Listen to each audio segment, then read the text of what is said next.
tragic loss, betrayal, and change. My therapist told me we can only move forward and can never go back. We can never go back to who we were. Wife had an emotional affair 7 years ago. Our middle son died from depression 3 years ago.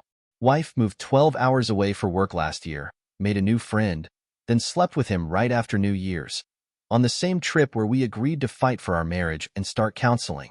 This Monday, I found an email where she wanted a relationship with him and talked about their night together.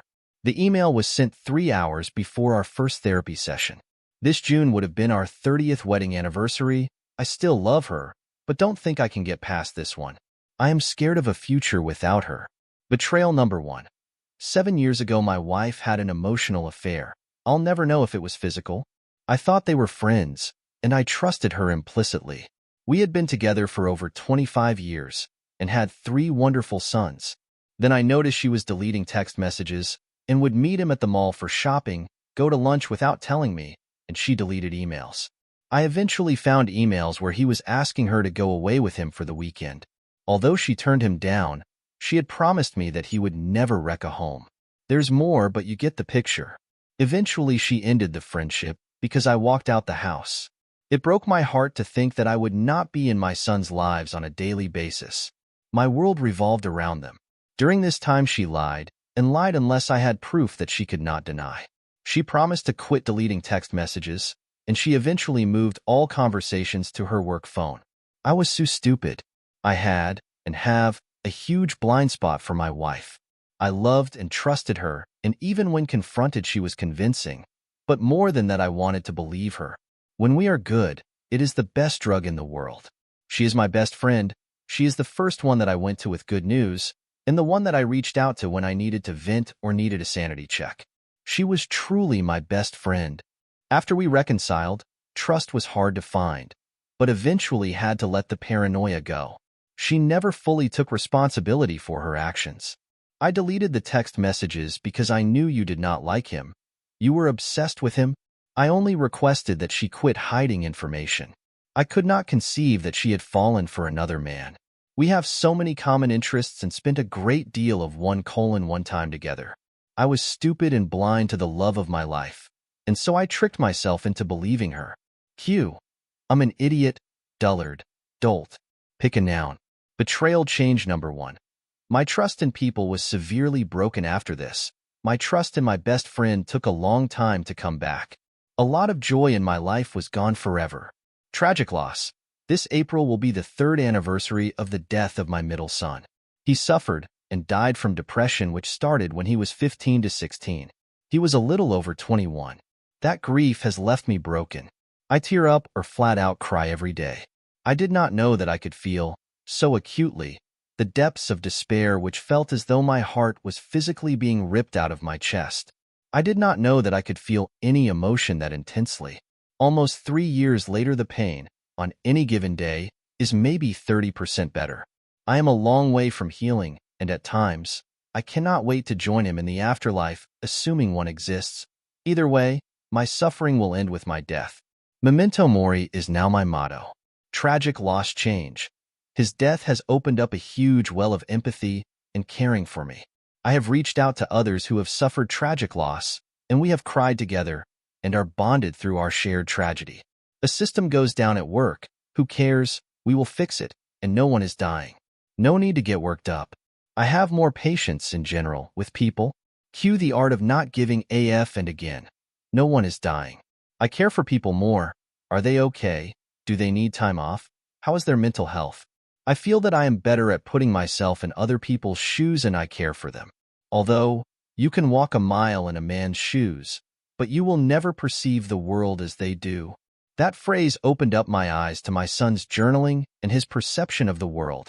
Betrayal number 2. 21 months ago, a year after my son died, my wife was offered a job a 12-hour car trip away from where we live. My 2 living sons today are 20 and 27. My wife is back in the same town as her soon-to-be 85-years-old dad. We thought that this would be about a 4-month stint because she was starting a company with a close friend and mentor of mine, and investment money should be here in 4 months. The emergence of AI stopped that startup, and he ghosted us. Mini betrayal number 3. My wife and I were doing fine. I had the ability to visit her for 10 or more days straight during the month, and it felt like we were dating. Going out often, drinking, sex life was extremely active during that time. At home, no one complained if the dishes sat in the sink overnight.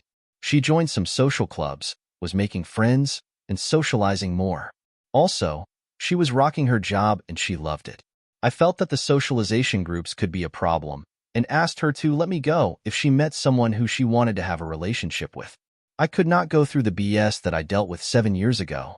My contract ended, and in August I started a new job, but that one did not allow me to travel.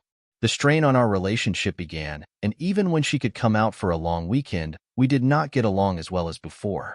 I finally found a remote job, but it would not start until Jan of this year. At first she was excited, but then started questioning if I should take the new job or not. At first I did not think anything of it, but then when the time was coming for me to submit my resignation, she brought up the possibility of me not making the switch. Spidey sense is tingling. In December, the boys and I visited her for Christmas, and I noticed that she was deleting text messages from a guy.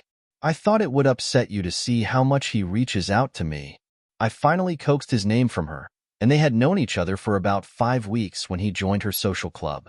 We started couples therapy, and I brought up the new guy, and she convinced me they were just friends. But everything felt like it did 7 years ago. My son who died was born in early January. My wife and I met at a neutral location, in the middle for both of us. I flew in, and she drove. I again questioned her relationship with her friend and noted that she had deleted more text messages, but I kept that to myself for our upcoming counseling sessions. On Sunday, we drove back to her home, and Monday started marriage counseling. We had 3 sessions in a week and made great strides. Made love, and I flew back home.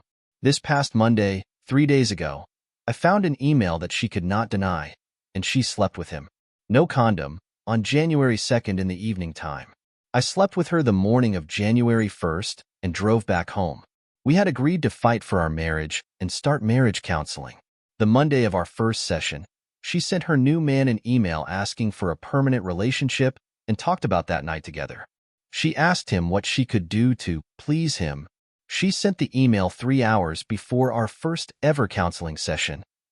Betrayal change number 2. Monday, my world shattered again. I have no idea how this will change me. Now she wants me back and wants to reconcile, but I don't think that I can. I am enough. I have a good job. I don't abuse her.